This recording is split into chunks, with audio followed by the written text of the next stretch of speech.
جب سیدہ زینب قافلہ لے کے دمشق پہنچی ہیں تو بازاروں اور گھروں کی چھتوں پر لوگ جمع ہو گئے تھے. کسی کو کچھ پتہ نہیں تھا کہ یہ کٹے ہوئے سر کن کے ہیں، اور جو قیدی آ رہے ہیں اونٹوں پر کجاووں پر یہ کون ہیں.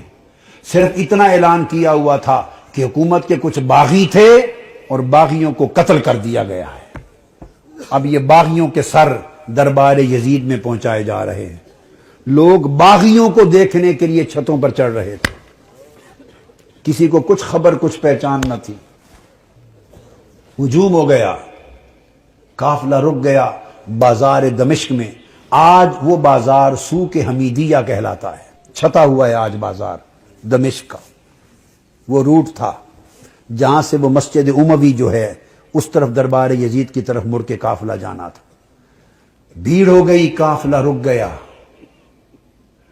بھوک تھی، پیاس تھی، پریشان حالی تھی. تو چھتوں پہ جو لوگ چڑھ گئے تھے ان میں ایک خاتون بھی چڑھ گئی تھی، بوڑھی. اس خاتون نے دیکھا قیدی ہیں، مسافر ہیں، پریشان حال ہیں. اس نے پانی بھیجا، کچھ کھانے کی چیزیں بھیجی، کچھ کپڑے بھیجے، دوپٹے بھیجے، ضرورت کا سامان بھیجا. سیدہ زینب نے سارا کچھ دیکھ کر اس خاتون کو بلوایا. جب وہ قریب آئی تو فرمایا کہ بی بی تو نے ہمارے ساتھ بڑی نیکی کی ہے. کوفہ سے لے کے دمشق تک کسی نے ہمیں پوچھا تک نہیں، کسی نے ہمارے حال کی خبر نہیں لی. تم کون ہو اور ہمیں کیا سمجھ کے ہم سے اتنی بھلائی کی؟ اس نے کہا میں اور تو کچھ نہیں، میں اپنی اوائل چھوٹی عمر میں مدینہ رہتی تھی اور حضرت سیدہ فاطمہ الزہرا کی خادمہ تھی. پھر جب ان کا وصال ہو گیا تو مدینہ چھوڑ کے دمشق آ گئی، پھر وہاں نہیں رہی. تو تم نے اتنی نیکی کی ہمارے ساتھ کیا سمجھ کے؟ اس نے کہا مجھے اور تو کچھ معلوم نہیں. تو جب آخری وقت تھا حضور سیدہ کائنات کا تو میں نے عرض کیا بی بی مجھے کوئی وصیت کر دیں، وصیت کی عمر بھر عمل کروں. تو انہوں نے مجھے، جانتی تھی کہ میں دمشق سے ہوں، انہوں نے مجھے وصیت کی تھی. فرمایا تھا بیٹا ایک ہی وصیت ہے، کبھی قیدی نظر آئیں تو ان سے اچھا سلوک کرنا.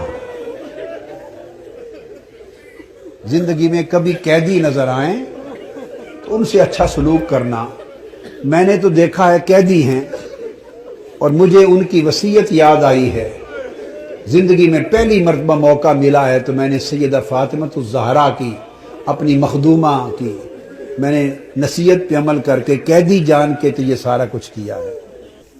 سیدہ زینب رضی اللہ تعالی عنہا اور سلام اللہ علیہ فرمانے لگی اللہ تیرا بھلا کرے، تجھے اجر دے. بتا تو نے ہم سے اتنی نیکی کی، بھلائی کی، ہم تیرے لیے کیا دعا کریں، کیا صلہ دیں؟ ہم تو اس وقت خود مسافر ہیں، قیدی ہیں، لٹے ہیں، مظلوم ہیں، بے یار و مددگار ہیں. ہم تیرے لیے کیا دعا کر سکتے ہیں؟ اس نے کہا بی بی میری ایک ہی آرزو ہے عمر بھر کی، وہ دعا کر دیں. پوچھا کیا آرزو ہے؟ اس نے کہا جب میں وہاں سے چلی تھی تو سیدہ فاطمہ الزہرا رضی اللہ تعالی عنہا کے چھوٹے چھوٹے شہزادے تھے، حسن حسین اور بی بی زینب، چھوٹے معصوم بچے تھے.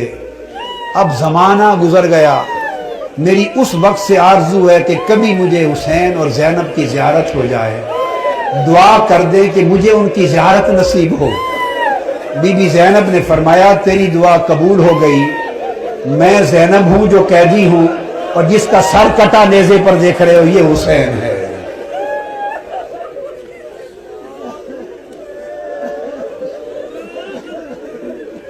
اللہم صلی علی سیدنا و مولانا محمد وعلی آلہ وصحبہ وبارک وسلم.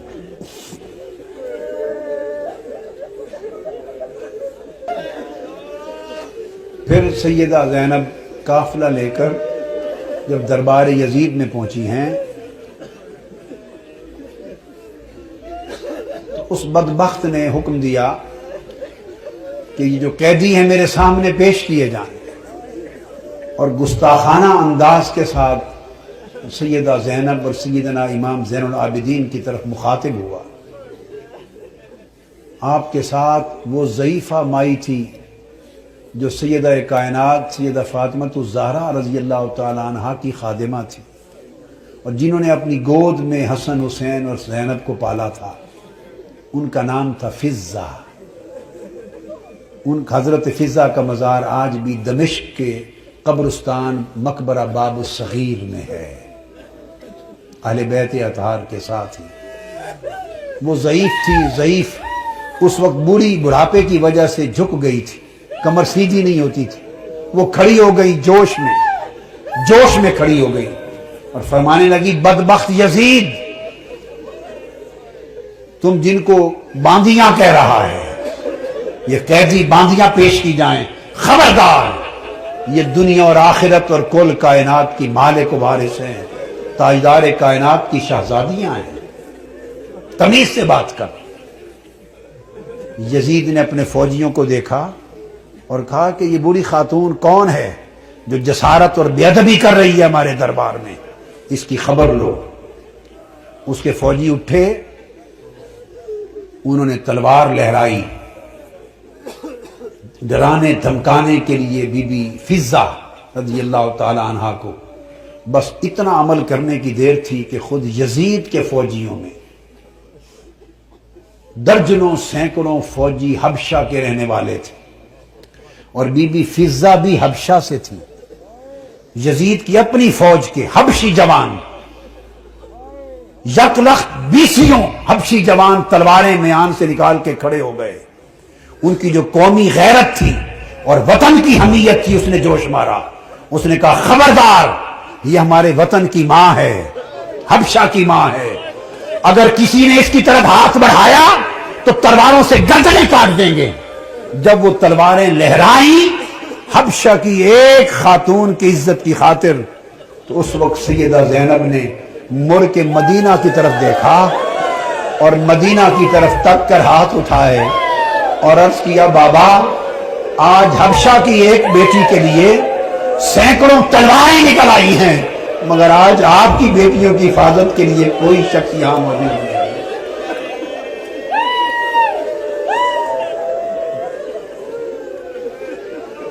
اللہم صلی علی سیدنا و مولانا محمد وعلی آلہ وصحبہ وبارک وسلم۔ الصلاة والسلام علیک یا سیدی یا رسول اللہ وعلی آلک واصحابک واہل بیتک یا حبیب اللہ وعلی آلک واہل بیتک وذریتک یا حبیب اللہ وما علینا الا